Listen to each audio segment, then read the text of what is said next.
Hi guys, James at Rampant Lion Reviews again for you today with another beer review. For this one, we are going to head back to Latvia once again, and we're going to return to a brewery that has now featured on the channel many times before. Now, these guys are a very well established and very well respected name within the Latvian craft beer scene, and in fact, they were the first Latvian brewery that I ever heard of, and they've done a lot for spreading the word about Latvian craft beer both in Europe and further afield. If people were to ask me about this brewery, I would say that they are probably best known for their different kinds of New England hazy, whatever you want to call them, IPAs, but they have been doing a lot more smoothie sours in recent times, which are also very good in my experience, and they are very capable when it comes to the Imperial Stout style category too. But in very recent times, I've seen that they've been diversifying a little bit and trying lots of different styles, which I think is quite exciting because yeah, that's always a good way to go. Try and brew lots of different things and just see how you do. But the beer that we're going to have a look at today is a style that I have had from this brewery a couple of times before. It's one that I know they can do very, very well. It's one of their latest releases here in Hong Kong too, but it's also a little bit different to the other beers that I've had in this style category from them before, and generally speaking. So needless to say, I'm very, very curious to see what this beer is going to have in store for us. Hopefully it's another good beer. Hopefully it makes for an interesting review, and as always, I hope that you guys watching enjoy my take on this one as well.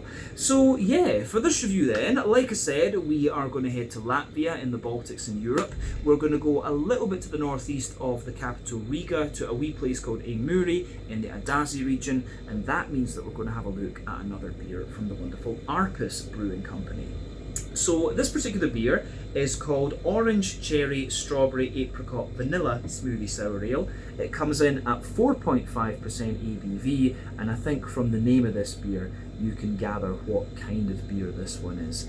But yeah, we've had a number of smoothie sour beers from Arpus in the past, and they always tend to be very good. But this is the first time I think that I've had orange and cherry together in a smoothie sour ale, and it might well be the first one I've had that has orange at all in it, come to think of it. At 4.5% ABV, it's also a little bit lighter in terms of its alcohol than a number of the smoothie sours that I've had in recent times as well. But yeah, like I said, Arpus, a very capable brewery in this style category. It's a style category that I very much enjoy, so if you haven't tried some of these beers already, I would highly recommend that you do, and Arpus is a very good place to start. But yeah, let's crack on with this one then and see what the beer is going to have in store for us. A 4.5% smoothie sour ale with orange, cherry, strawberry, apricot and vanilla added into this one. I'm going to forget one of those fruits at some point during the course of this video.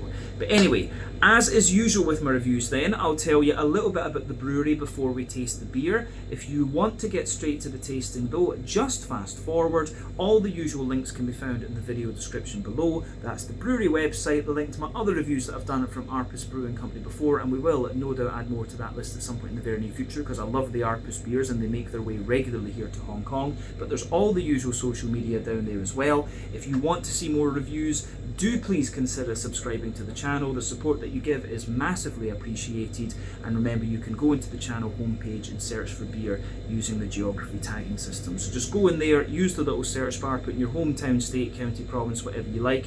If I've reviewed beers from the area that you search for, they will pop up. Failing that though, you can check out the playlist of beers from different countries. You'll find this one in the Latvian playlist along with a number of other things. That's being added to whenever I get the opportunity, mainly with Arpus beers because that's what we get here in Hong Kong, but we do get a few other breweries every so often as well, such as Odu. Do give me your Latvian brewery recommendations in the comments section below because I would love to learn more, but make sure that you also check out the playlist of beers from other countries as well, because there are some very interesting things on the channel these days, even if I do say so myself. But yeah, let's go on to my brewery notes then, and I'll tell you a wee bit about Ārpus Brewing Company once again. So as I've mentioned to you already, Ārpus Brewing Company are from Latvia, and the company was founded back in 2017 by two homebrewers. This was Yurts Tihomirovs and Vladimir's Berezins. So they started off as a gypsy brewery, and at this time they were based primarily in the Riga area, and during their first year of brewing they brewed at 4 different breweries around the country, and they say that this really helped them to build an understanding of how to operate different brewing equipment, which stood them in good stead later on.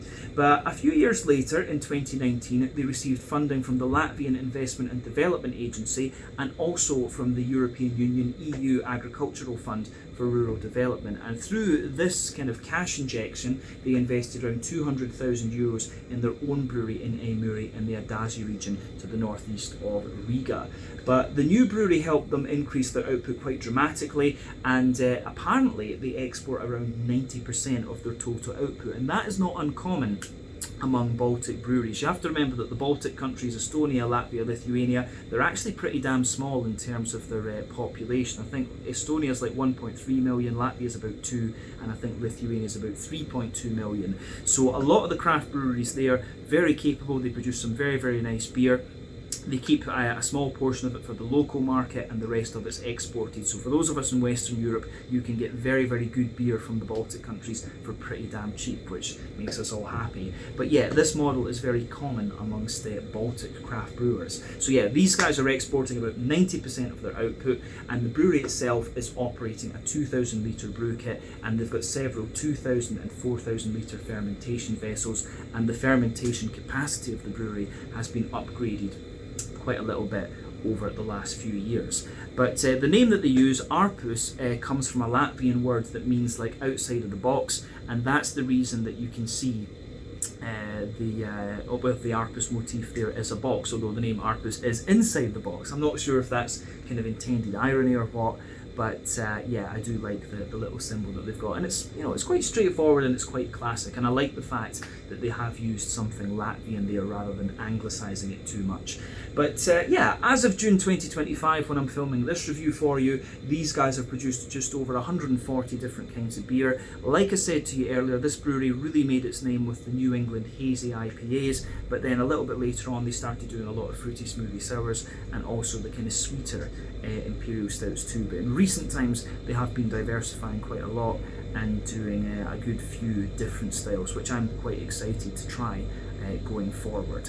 But yeah, that is everything that I can really tell you about Ārpus Brewing Company for the moment. If you want to learn more about these guys, you can check out the brewery website, you can follow them on Facebook and Instagram to keep up to date with all the latest goings on, and you can check out the Untappd page as well to learn a little bit more about all the different beers that these guys have done. So yeah, we can take a breath now.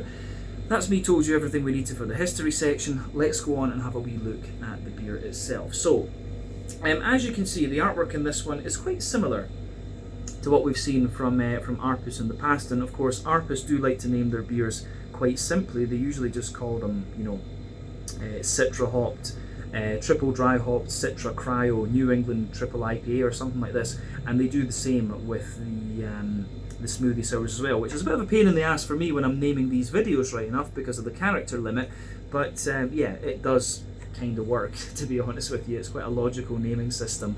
But yeah, plain silver top on the can there. This can incidentally is a 440 milliliter one. But yeah, like I said earlier, this beer comes in at 4.5% ABV. It's a smoothie sour, orange, cherry, strawberry, apricot and vanilla in this one. So I think it should be quite nice. I'm just going to roll the can a little bit and invert it a few times just to kind of make sure that there's not too much sedimentation or whatever.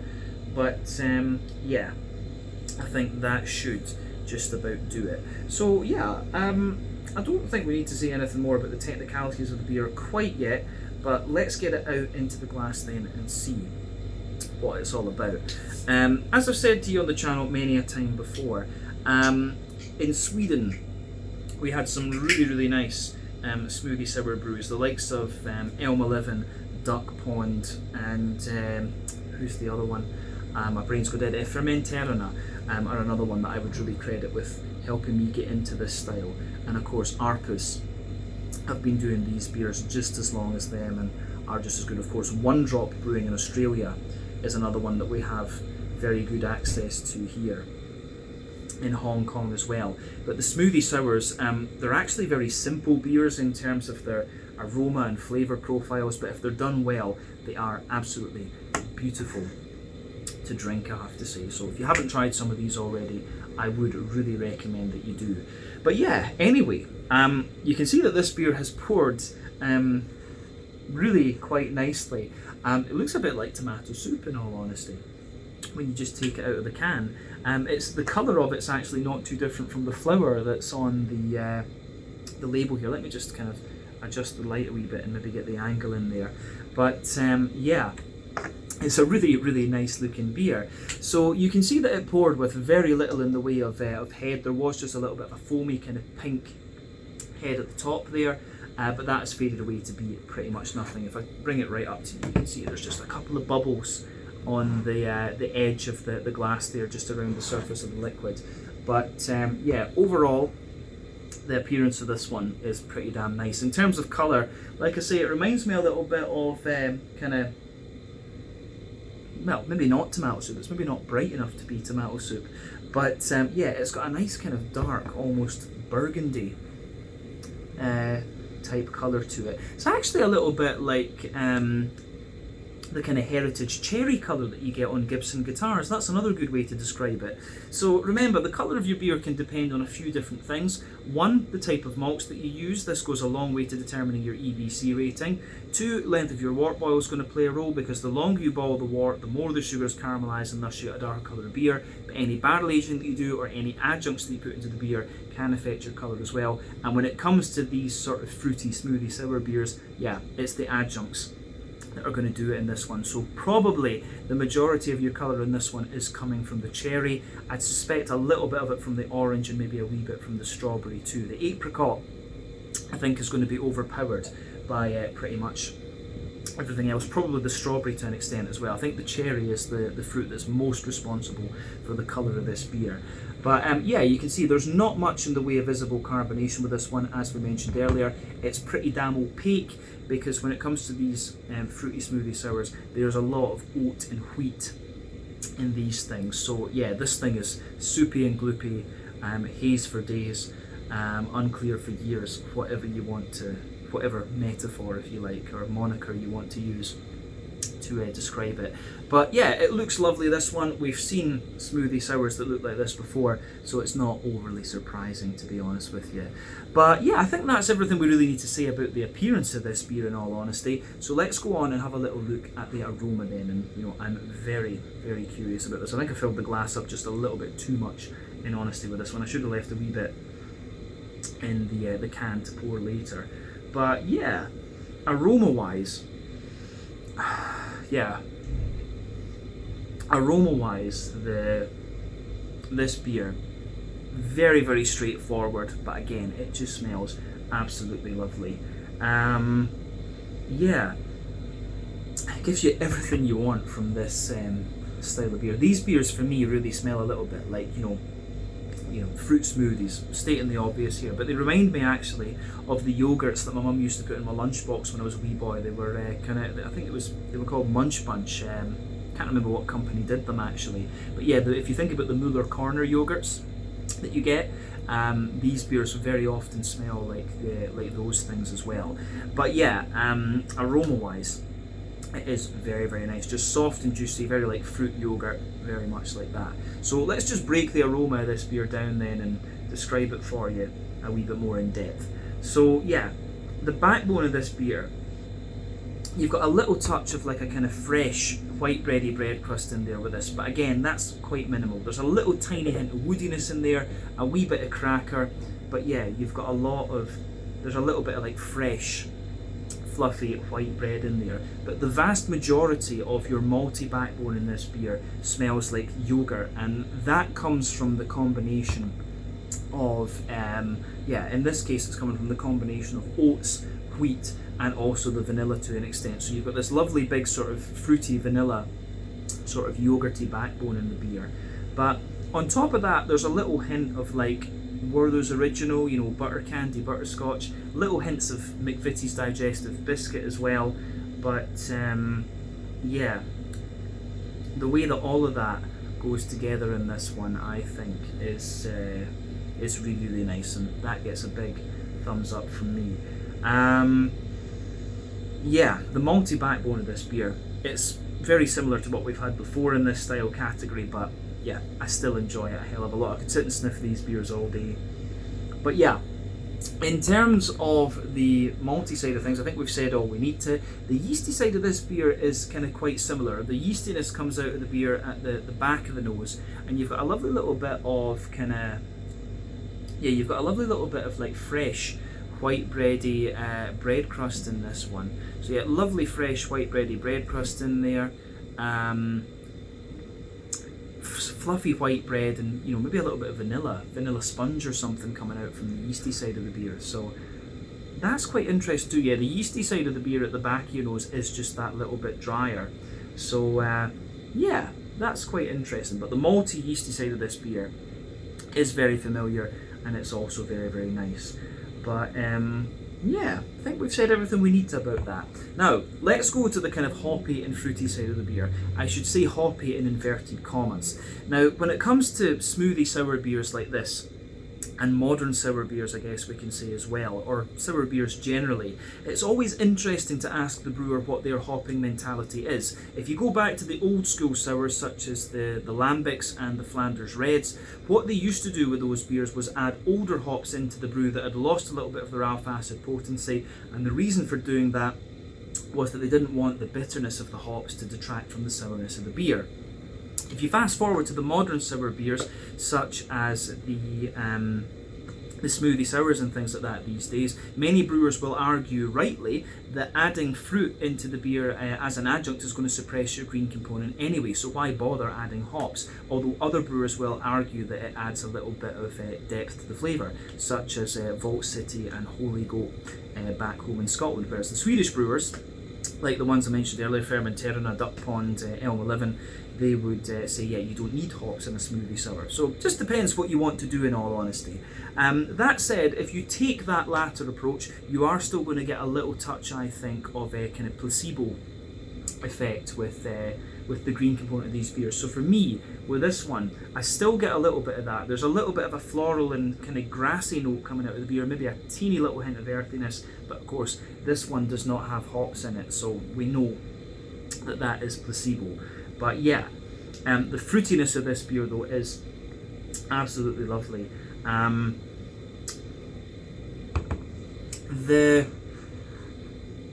think for me, the apricot and the strawberry are kind of forming the backbone of the fruitiness, if you like. So the apricot's giving you the kind of smoothness, the strawberry's giving you a little bit of the juiciness. The orange is a little bit hard to detect, in honesty. The cherry's giving you a kind of juicy character as well.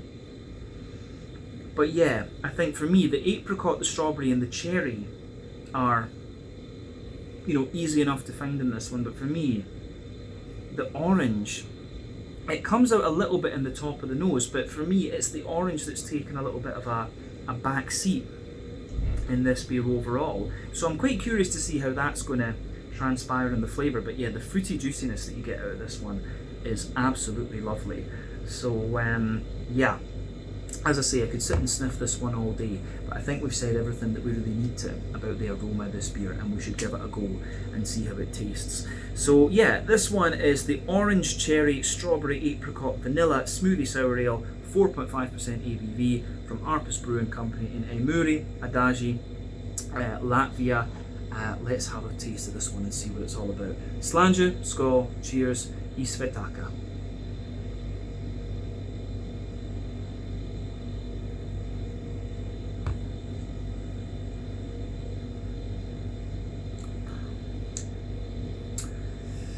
Yeah, once again, Arpus deliver. They really do. The funny thing is that now I feel like a bit of an idiot, because I said that the orange wasn't really detectable in the aroma, but as soon as you take this beer in and you taste the thing, the orange and the zestiness of the orange is pretty bloody obvious, to be honest with you. But yeah, and it's interesting too. I think the sharpness you get, you know, when we talk about sour beers, we really should talk about impact flavours. The impact flavour that you get from this one, it's the zestiness of the orange, the sharpness of the cherry, and then the other fruits come out, and they're really, they're really very juicy as well. So yeah, it's really quite interesting how this one goes together actually. Very, very nice beer once again, but just the combination of fruit for me in this one is a little bit unique actually.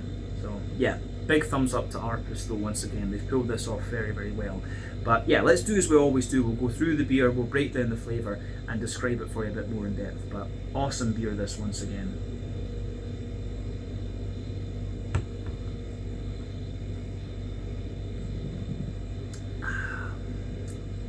So yeah,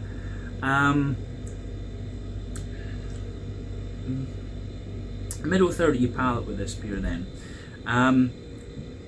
The backbone of the beer, you've got that lovely kind of fresh white bready bread crust in there.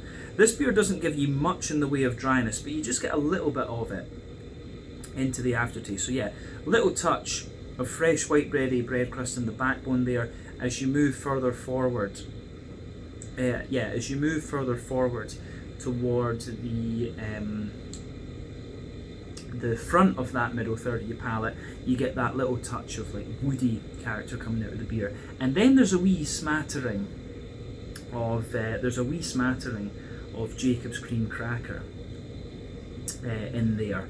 So yeah, the way that goes together as well, I think, is very nice. But yeah, on top of that, there's a little bit of fresh white bread, so you can feel that from the barley malt. You've got that fluffy fresh white bread in there, which I think is really nice. And then yeah, above that, that's when you start to get the kind of yogurty character coming out of the beer.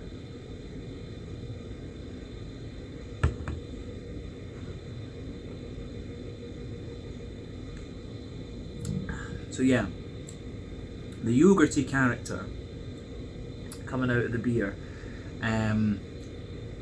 in this one is quite it's actually really zesty once again. It's almost like quite acidic in a way.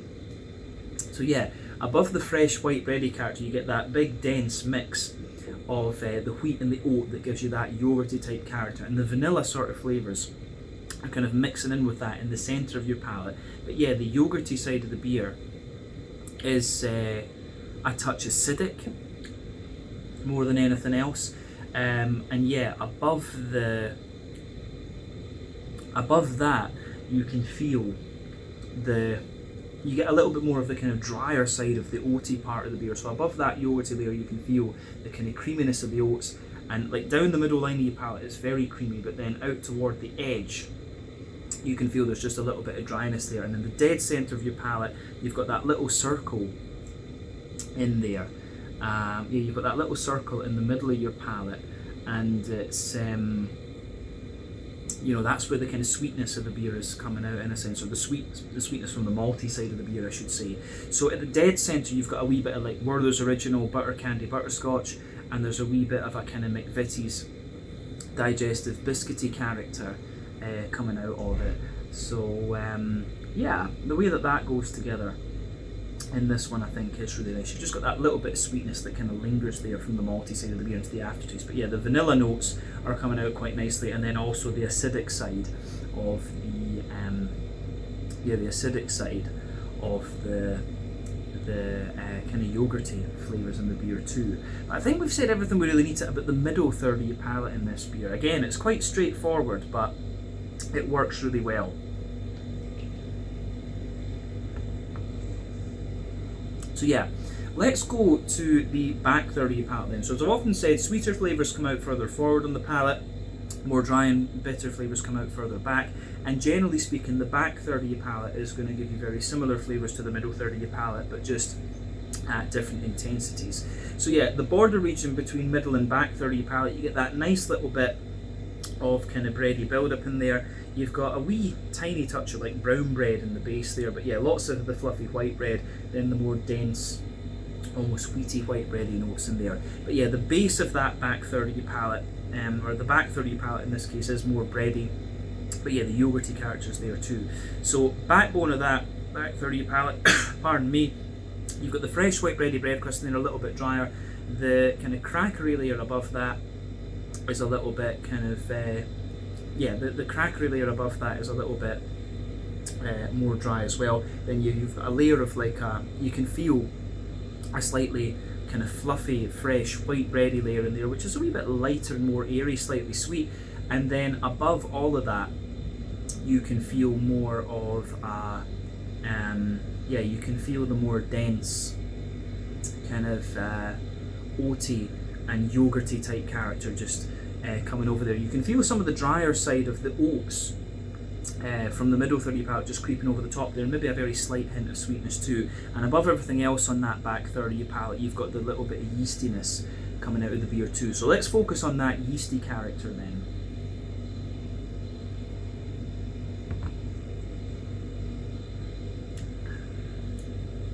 So yeah, the yeasty side of this beer for me, it's slightly brown bready. It's a mix of like brown bread and white bread. So at its core, it's like a slightly sweeter brown bread, but quite wet, I should say.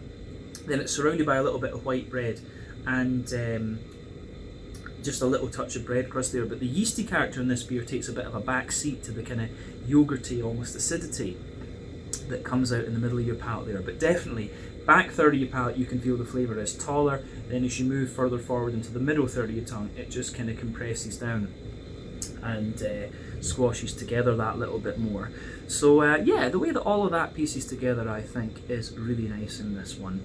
But yeah, it's good stuff.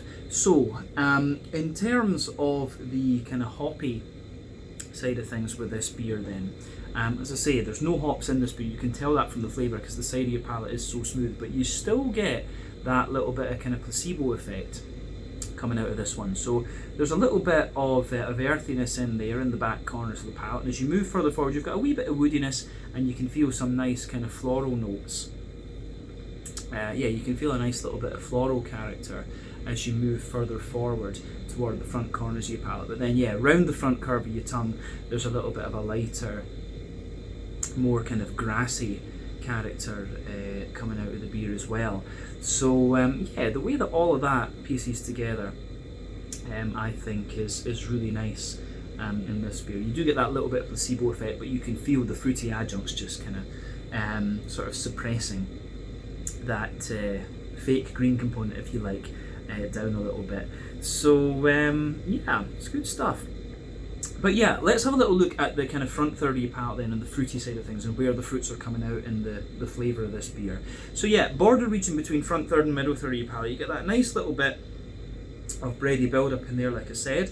You've got the kind of a little bit of brown bready character in the base, the white bready character on top of that, then the more dense wheaty sort of notes above that, and then yeah, the base of the front third of your palate is a little bit more like a kind of fresh white bready bread crust.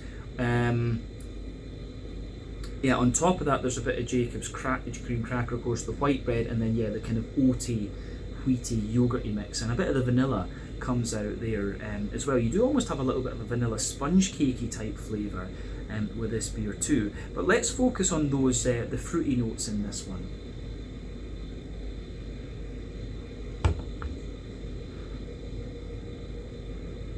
So yeah, as I said with this one, when you take the beer in, just behind that front tip of your tongue, you get that sort of sharp impact flavour. And it's a combination of the orange's zestiness and the cherry's kind of tartness. You can feel that just coming in behind the front tip of your tongue, but it mellows out really nicely, and you start to get all the other kind of fruity characters there. So on top of that front third of your palate, I think it's in layers once again. You've got the apricot-y flavour sort of kind of forming the base. Then above that you've got the strawberry, which gives it a little bit of kind of juiciness. And I think further on top of that layer, on the back half of that front third of your palate, it's more about the cherries and the kind of tartness. But then yeah, as you move further forward, you get both juiciness and kind of zestiness from the oranges there. And round the sides of your palate, I think it's a mix of the juiciness of the strawberry and the kind of smoothness of the apricot there. So yeah, that's those notes kind of linger into the aftertaste too. So yeah, apricot on the base, juiciness of the strawberry above that, then yeah, cherry on the back half of the front third of your palate, orange zestness further forward, and apricot and strawberry going down the sides of your palate. I think that kind of sums everything up in terms of fruitiness with this beer quite nicely. But yeah, very good stuff once again, as I've repeated a few times. Let's round off this review then with a wee look at the mouthfeel. So for me,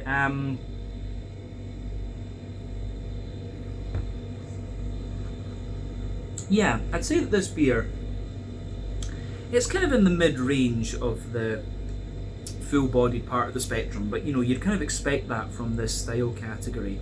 Lovely smoothness to it. I don't know if creamy is the right word. It's kind of, this beer drinks like kind of drinking yogurt, in all honesty, so it's got a similar kind of texture to that. In terms of your IBU and things like that, I think probably technically speaking this is 0 IBU, but in reality you're going to have maybe like 5 at the absolute most with this one. You do get a little bit of dryness around the edge of the palate. The malt base, like we said, it's got a bit of dryness underneath, smoothness in the middle, then that big creaminess on top, and just a little touch of sweetness there. The beer is also not going to blow the head off you in terms of sourness and things like that as well. You just get a little bit of sharpness there. Yeah, you get a little bit of sharpness there in the beginning of the flavour, but then it sort of mellows out really, really nicely. But yeah, you've got juiciness and smoothness from the strawberry and the apricot respectively, and the tartness from the cherry, and a wee bit of zestiness from the orange there as well. And I think it's the apricot and the strawberry that linger into the aftertaste a wee bit more, and the kind of acidity of that yogurty character I was talking about, and a wee bit of the vanilla too. So yeah, all in all, a really interesting smoothie sour, this one, and I think this combination of fruits has turned out to be really pretty interesting actually. So yeah, I think we can leave it at that with this one. I think this has been really interesting to try.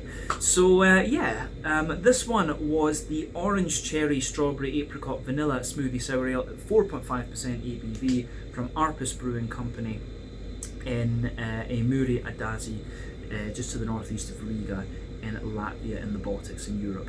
Once again, thank you for watching my beer reviews. Until the next time, please like, subscribe, share, all the usual YouTube stuff. Let me know your own thoughts on this beer in the comments section below. Let me know what your favourite beers are from Arpus as well. If you are watching from Latvia, do give me some other Latvian brewery recommendations, because I only really know these guys and Odu, and I think I've encountered another one before as well.